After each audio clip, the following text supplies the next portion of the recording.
It's this Roman Catholic minor basilica that began construction over 138 years ago, and it still isn't finished. Olá pessoal, sejam bem-vindos ao meu canal. Meu nome é Natália, mas você pode me chamar de Nath.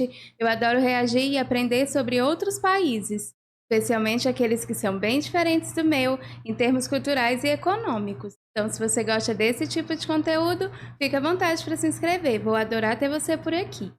Bom, nesse vídeo eu vou reagir a top 10 cidades para visitar na Europa. Então é isso, sem mais delongas, e vamos para a reação. What's up guys, my name is Ryan Shirley, and I spent the last few years exploring Europe, and now I want to show you my favorite cities. So here's my European cities top 10.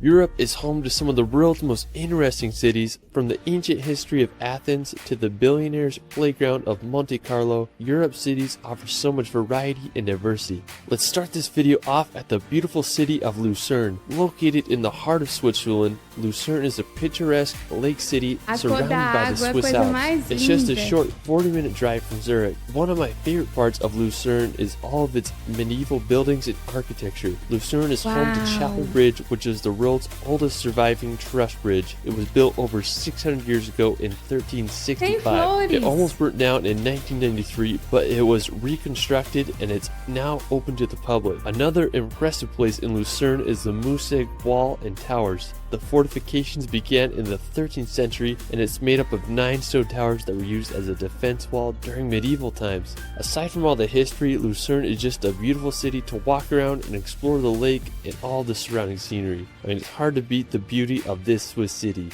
Alright, after Lucerne, we're gonna... Gente, eu fico encantada com isso, porque você olha para essas coisas medievais e assim, é uma coisa rústica, né? É uma coisa que tem essa estrutura mais rústica, muito, muito antiga, né? Como ele fala aqui no vídeo. E ao mesmo tempo, você tem essa delicadeza das flores, que não é a primeira vez que eu noto em cidades da Europa. E eu fico encantada, porque é uma mistura, uma coisa linda, uma energia perfeita. Aqui no Brasil, eu nunca vi isso de flores na rua. Então, isso é muito diferente para mim olhar isso. E misturando com esse aspecto medieval, é perfeito. Head over to Portugal to visit the vibrant city of Lisbon. Being one of the oldest cities in the world, Lisbon is Europe's second oldest capital city after Athens. I mean, there's just so much culture. Olha o chão. Que curioso, nunca tinha visto o chão assim.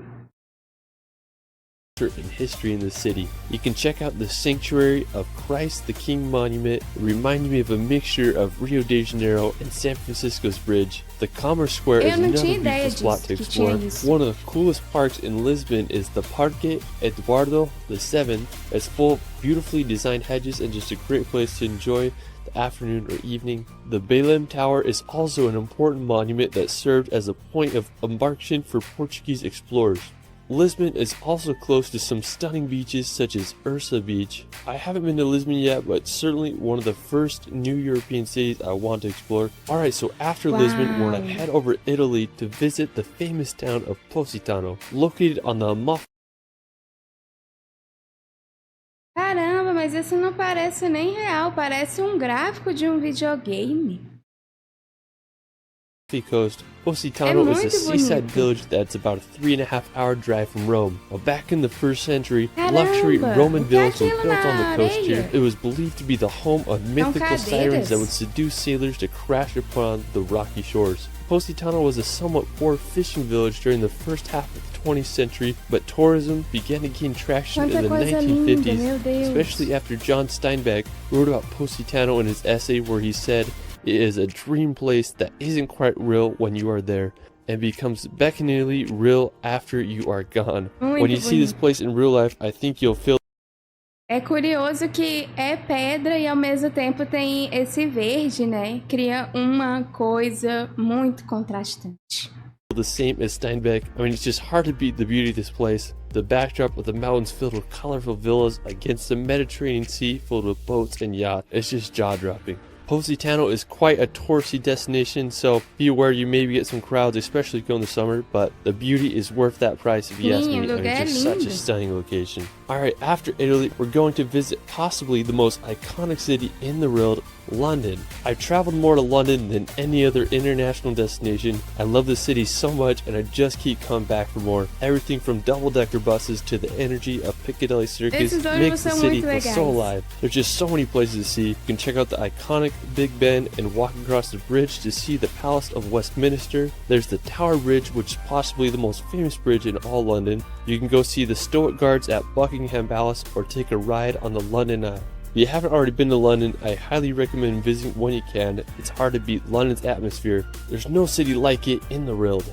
While we're still in the UK, we're going to head over to Edinburgh. If you want to go back in time, Edinburgh is a must. It's where J.K. Rowling wrote her Harry Potter novels. When I started traveling, this was one of the first cities I visited. It's a medieval town with intricate neoclassical buildings, cobblestone streets, and beautiful gardens. The iconic Edinburgh Castle overlooks the city and it's home to Scotland's crown jewels. One of my favorite places in Edinburgh is Calton Hill. It just offers a beautiful view of the entire city. Another cool spot in Edinburgh is Arthur's Seat. It's located in Holyrood Park and it's a short walk from Edinburgh Centre. Arthur's Seat is an extinct volcano with an elevation of 823 feet. When I was there, I wanted to get as high as I could so I could see all of Edinburgh. I made the hike up and reached the top. I just had a good time hiking around Holyrood Park and enjoying the views of one of Europe's most beautiful cities. After Edinburgh, we're going to head down to Croatia to visit the medieval town of Dubrovnik. Now, located in southern Croatia, Dubrovnik is one of the most popular medieval cities in Europe. The history of Dubrovnik dates back to the 7th century when it was founded by refugees. Gente, olha isso, meu Deus, eu fico muito doida com isso. Eu fico doida porque olha a cor da água, é uma mistura assim de Caribe, é medieval, é a coisa mais linda. During the 14th century to 1808, Dubrovnik was ruled as a free state. One of the most notable features of Dubrovnik are the walls that surround the old city. They are almost 2 kilometers in length and they are anywhere from 1808. Dubrovnik was ruled as a free state. One of the most notable features of Dubrovnik are the walls that Olha que curioso, parece que lá atrás tem mais verde do que aqui na frente, né? É um contraste aqui, tá bem evidente. Muito bonito. Surround the old city. They are almost 2 kilometers in length and they are anywhere from 4 to 6 meters thick. They were used to protect the city throughout history. The unique look of the city has made it a popular filming location. Dubrovnik was featured in Game of Thrones as it was used to depict the city of King's Landing. After Croatia, we're going to head up north to visit Czech Republic to visit the capital city of Prague. Due to its location and rich history, Prague is known as the political, cultural, and economic center of Europe. Prague was the capital of the Kingdom of Bohemia and was the main residence of many Roman emperors such as Charles IV. One of my favorite attractions is the Charles Bridge. Its construction began in 1357 and it wasn't finished until the beginning of the 15th century. The bridge is decorated with an alley of over 30 statues. I mean, it's just so scenic and such a great feature in Prague. The Old Town Square is also a great place to explore, and the Prague Castle is another beautiful sight to see. It's considered to be the largest ancient castle in the world, and it was built more than 1,000 years ago in the 9th century. I mean, that's a freaking long time. Prague has such a historic vibe, and I hope all can visit. After Prague, we're going to head over Spain to visit the famous city of Barcelona. Now, when you think of Spain, this is what you probably imagine. Barcelona is home to incredible architecture, Mediterranean beaches, and an energetic vibe all around. When I was in Barcelona, I wanted to get a good vantage point of the whole city, so I hiked up this place called Mirador de les Batteries. It's a wild spot that offers a 360 panoramic view of the city. The most iconic attraction in Barcelona is La Sagrada Familia. It's this Roman Catholic minor basilica that began construction over 138 years ago, and it still isn't finished. It's É muito diferente, meu Deus. A textura é muito diferente.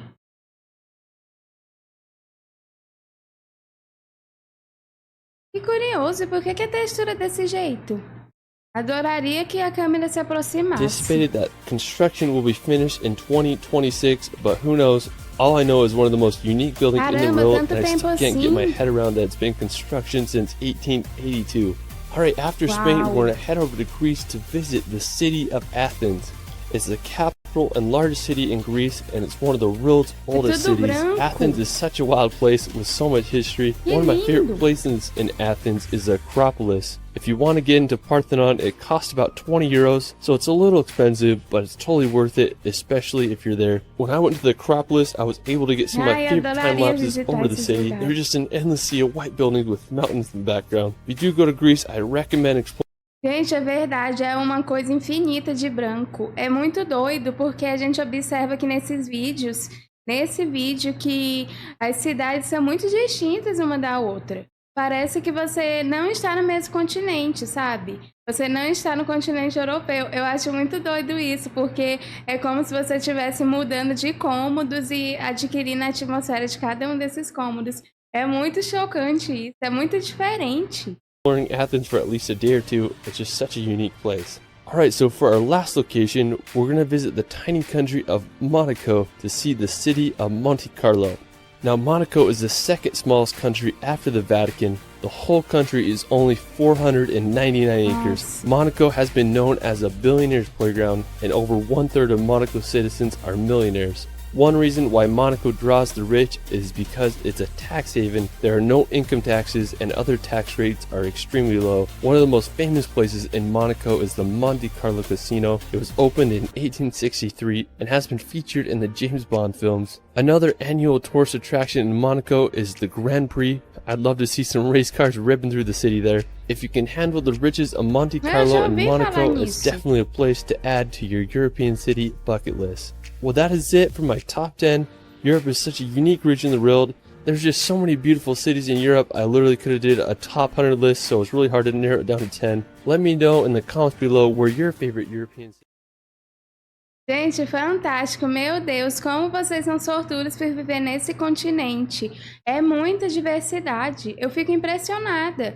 A natureza é muito diversa em cada lugar. O clima contribui, né? Então isso acaba impactando como a natureza vai ser também. É muito bonito porque todos os lugares têm essa arquitetura bem preservada, né? Uma coisa histórica, medieval. Só que cada lugar é único pela sua natureza. Então, se fica uma coisa perfeita, realmente deve ser uma experiência incrível, considerando também que já ouvi dizer, né, que na Europa é muito bom para viajar de trem. Então, assim, vocês realmente estão com tudo, porque é um continente muito rico e ainda tem a facilidade de viajar. Então, meu Deus, eu queria ter essa sorte e não vejo a hora de poder viajar e conhecer todos esses lugares fascinantes. Mas bom, essa foi a minha reação, eu espero que você tenha gostado desse vídeo. Se você gostou, considere se inscrever, vou adorar ter você por aqui. E se você já foi inscrito, não esquece de ativar as notificações. Então é isso, obrigada por assistir esse vídeo e nos vemos na próxima reação. Tchau!